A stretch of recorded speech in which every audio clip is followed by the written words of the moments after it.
This is Mankajang Radio.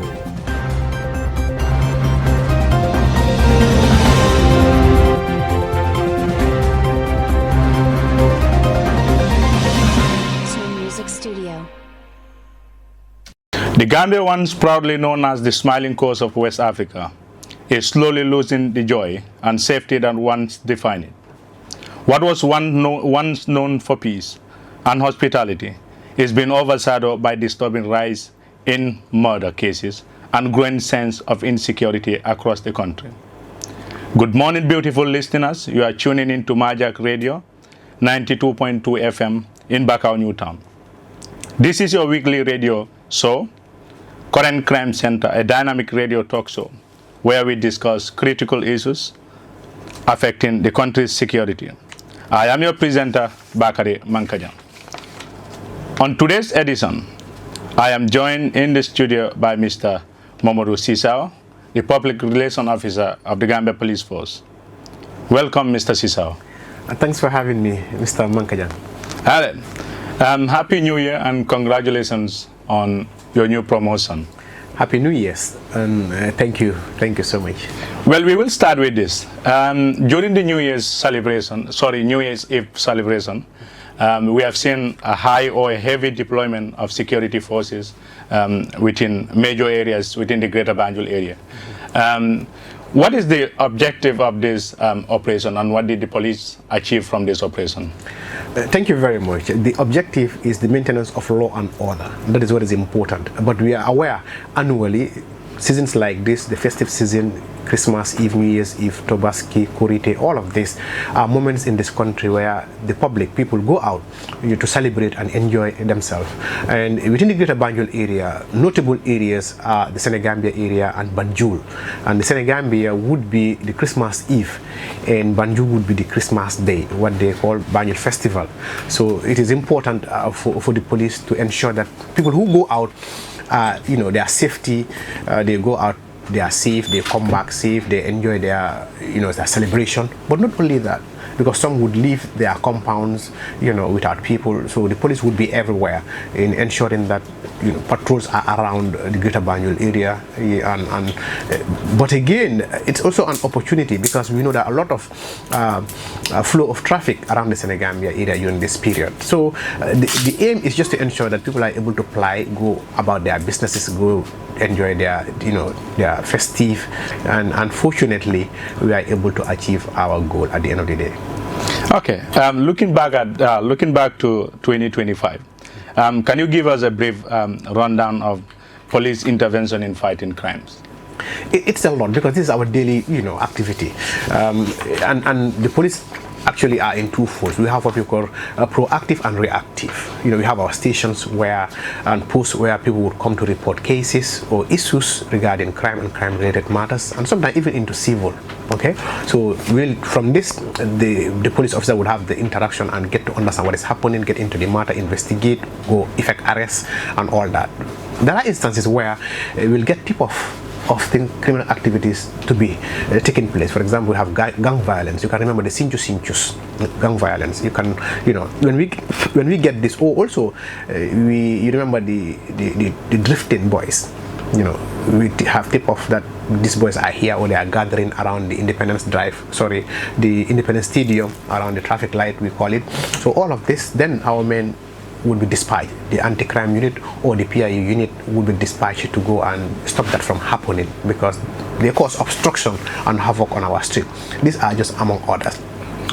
But what we also call our proactive, that is our visibility patrol, foot patrol, vehicular patrol. We have our armed unit, the anti-crime, the PIU, who are on standby, and they are across the country, from Koina to Katong, but heavily within the Greater Banjul area.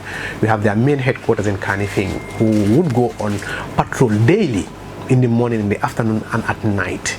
And instances at night, they would conduct what we call PCV, where they would have a checkpoint to be checking vehicles, because mostly we understand people who might be going around in the night could be just on their business, but others would be doing something that may be related to criminal activities, transportation of illicit or prohibited substances, or even human trafficking or other related crime activities, or just from commissioning crimes and going back. So we've seen this all around. So these are things that are happening. Yes. Yeah, and as we enter in 2026, what are some of the mechanisms or new plans that the police have in order to reduce crime or improve public safety? Yeah, it's to learn from the past, learn from 2025. Some of our shortcomings, some of our challenges, and it's just to learn from that and see how we can develop from there. In terms of capacity, already we're trying to solve that. The number of people that is required to be able to police this country. Just last year we had 1,300 personnel, and this year again we are coming to do a recruitment. The reason for that is that the election is coming, and the police is responsible for internal security to ensure that all of these candidates are protected. Their campaign and everything is done within the confines of the law, and I think it's important because officers also would be used coverage of election sites, and I think this is what informed our selection. It might not be up to 1,003 this time, but we'll have a number that will be able to help in ensuring that the strength required is achieved.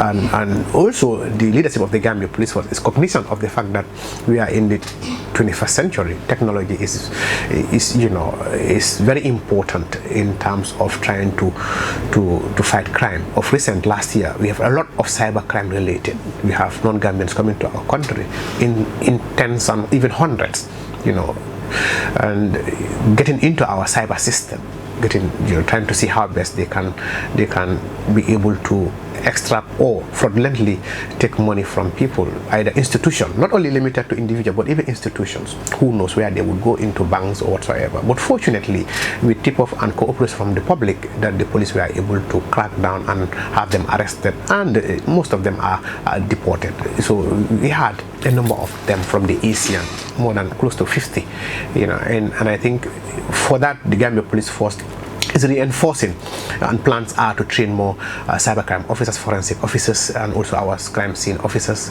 This is important for the police because we see this is the way forward as far as criminal activities are concerned. Well, this is just a follow-up question. Is there any other plans in order to track criminals or any criminal activities like we used to see in advanced countries like the UK, America, and other places? Like we used to see in movies, right? Yeah, rather.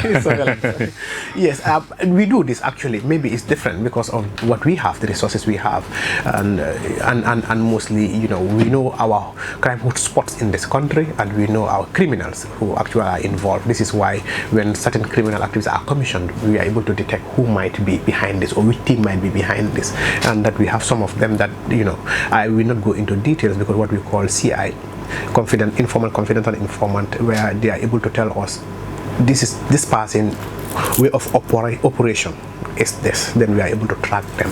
But yes, having to have an electronically surveying somebody at this point, we are yet to be at that level, because which means you have to have surveillance system across the country, or specifically within the Greater Banjul area, having to have CCTVs around on our roads and everywhere. And not only that, but also trying to get every individual's fingerprint, DNA in this country as a database, which is ongoing. But at this level, it is at what we call the criminal profiling.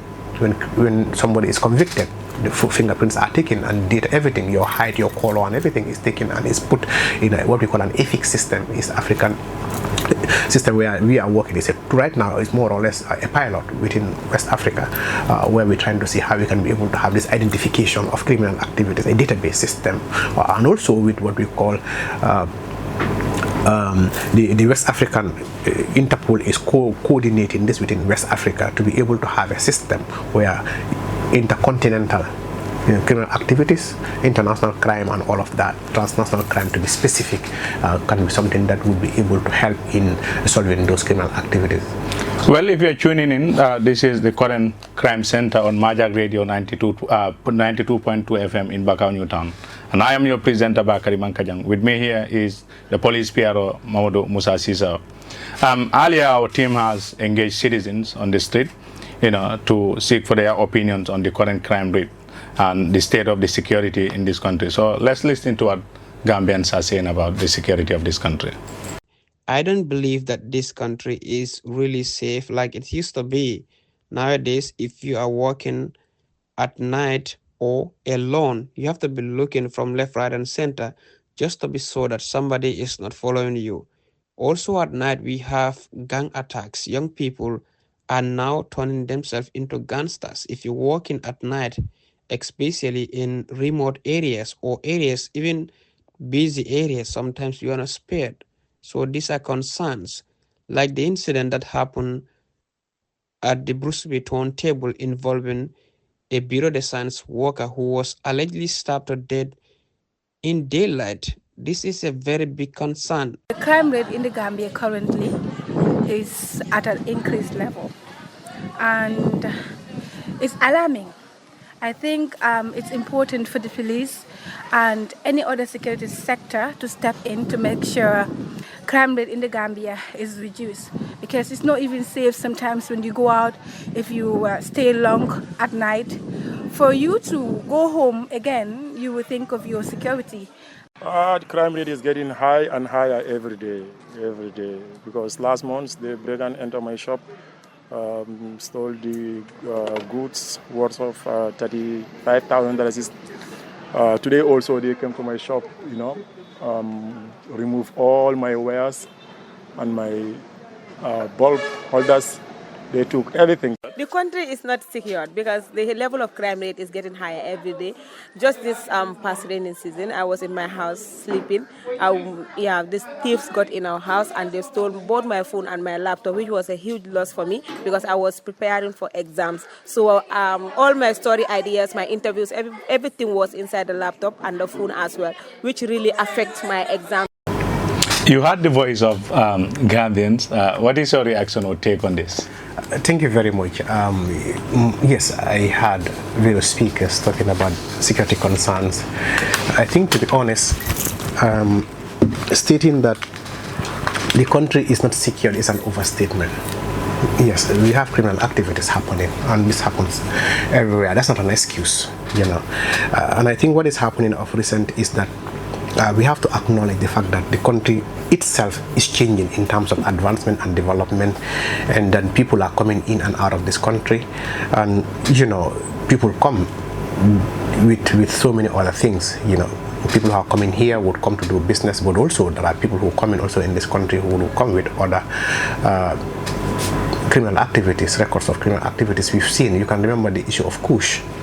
We never had Kush in this country. We never know what Kush was. All we knew was cannabis, right? But, we later on, our investigation got to know that it's been brought into the country.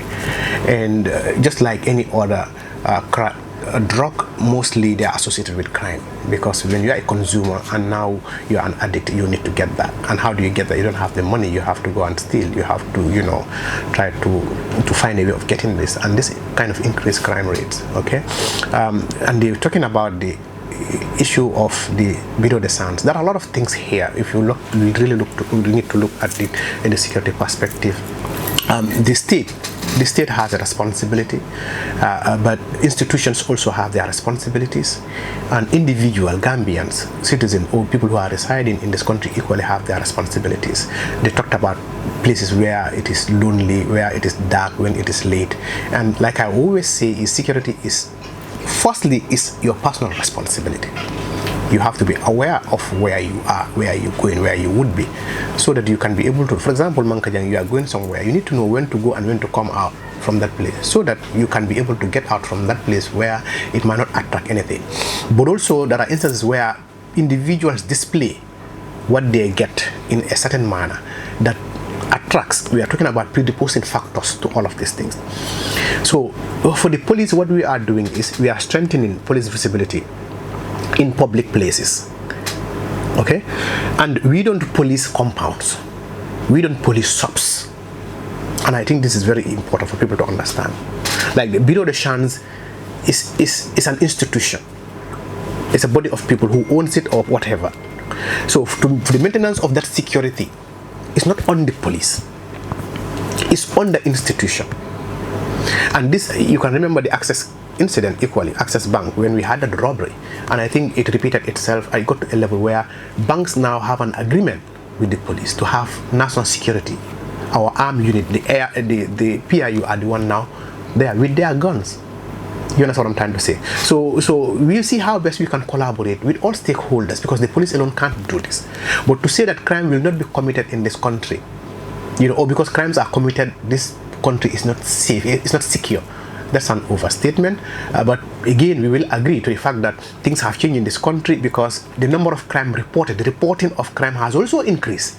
The access to information of crimes being committed has increased. That doesn't mean that some of these criminal activities were not conducted here or were not done here. But the frequency at which people are now receiving information, the likes of you and others who are every day on social media, police, police, police, police. So everybody's like, it's just bombarded with all of this happening on daily basis. People think like, Gambia man safe sign there. And I think, these are some of the factors, and hopefully we recognize this, and we are working as an institution to see how best we can strengthen the patrols, we can strengthen our presence, and this is what we can do. We will continue to do, but also we want the public to support and help, meaning to give the police information, because police will come on. Since the public has this perception that the country is no longer safe, and the police are doing less, or the police are not doing enough to tackle all these things. How do you respond to these concerns, rather, and what concrete steps have been taken to rebuild public confidence? Enough is difficult to define, because what is enough to me and what is enough to you is difficult.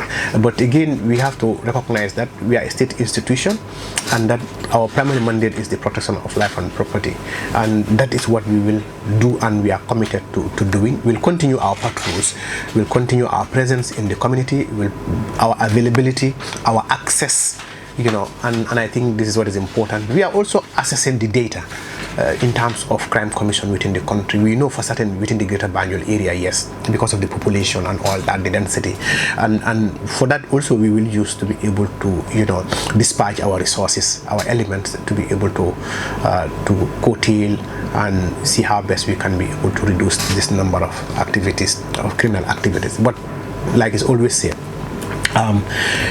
criminals are criminals. This is their profession, right? Okay, they will continue to do us. So this will bring us to the end of the program. Thank you so much for coming, and thanks to listeners for tuning and for participating as well. We're really grateful for having you here. Stay tuned and tune in to our next important programs. Bye bye till we meet next Wednesday. This is Mankajang Radio.